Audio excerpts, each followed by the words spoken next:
the F-4 Phantom II, the fighter that did it all. Few aircraft in history are as legendary as the F-4 Phantom II: fast, powerful, and incredibly versatile.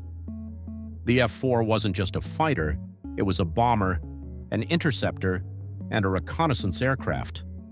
For decades, it served as one of the most important military aircraft in the world. But what made the Phantom so effective? Why was it used by so many countries? And how did it perform in combat? Today, we're taking a closer look at the iconic F-4 Phantom II. The F-4 Phantom was developed in the 1950s by McDonnell Aircraft. At first, it wasn't even designed as a traditional fighter. Instead, it was built for the U.S. Navy as a fleet defense interceptor. Its job was to protect aircraft carriers from enemy bombers. From the beginning, the Phantom was built for speed and power. It was powered by two large jet engines, giving it incredible thrust. This allowed the aircraft to reach speeds of over Mach 2. That's more than 1,400 miles per hour. The F-4 also had a unique design. It featured large air intakes, swept wings, and a distinctive upward-angled tail. This design helped improve stability at high speeds. One of the most interesting things about early versions of the F-4 was that they didn't have a gun. At the time, military planners believed that future air combat would rely entirely on missiles, so the Phantom was equipped with radar-guided missiles for long-range combat and heat-seeking missiles for close-range engagements. But this decision would soon prove to be a problem. The F-4 first saw combat during the Vietnam War. It was used by both the U.S. Navy and the U.S. Air Force. In Vietnam, the Phantom faced enemy aircraft like the MiG-17 and MiG-21. These aircraft were smaller, lighter, and more maneuverable. Although the F-4 had better speed and advanced radar, it struggled in close-range dogfights.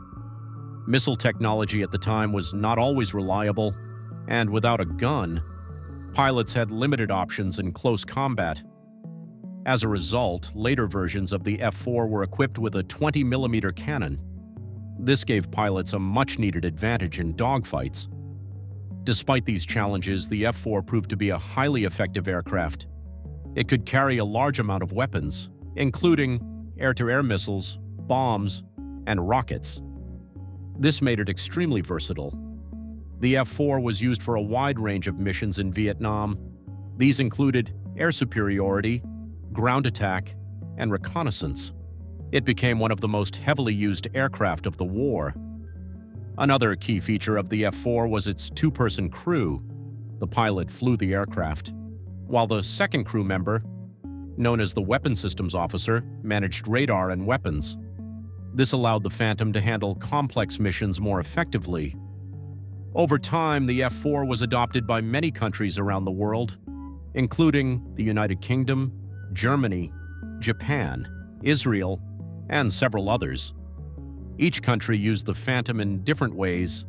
Some focused on air defense, others used it for ground attack missions. In Israeli service, the F-4 proved especially effective. It was used in multiple conflicts and played a major role in air combat operations. The Phantom's combination of speed, firepower, and versatility made it one of the most successful aircraft of its time. However, like many aircraft of its era, it eventually began to be replaced. Newer fighters like the F-15 Eagle and F-16 Fighting Falcon offered improved performance and technology. Despite this, the F-4 continued to serve for many years. In some countries, it remained in service well into the 21st century. Today, the F-4 Phantom is remembered as one of the most important fighter jets in history. It wasn't perfect, but it adapted, improved, and proved itself in combat. The Phantom wasn't just a fighter, it was a true multirole aircraft. Before that concept became standard, it helped shape the future of air combat and laid the foundation for the fighter jets that followed. Even today, the F-4 Phantom II remains a symbol of power, speed, and versatility. If you enjoyed this video and want to learn more about aircraft like the F-14 Tomcat, F-15 Eagle, and F-35 Lightning II, make sure to subscribe and let me know in the comments which aircraft should we cover next.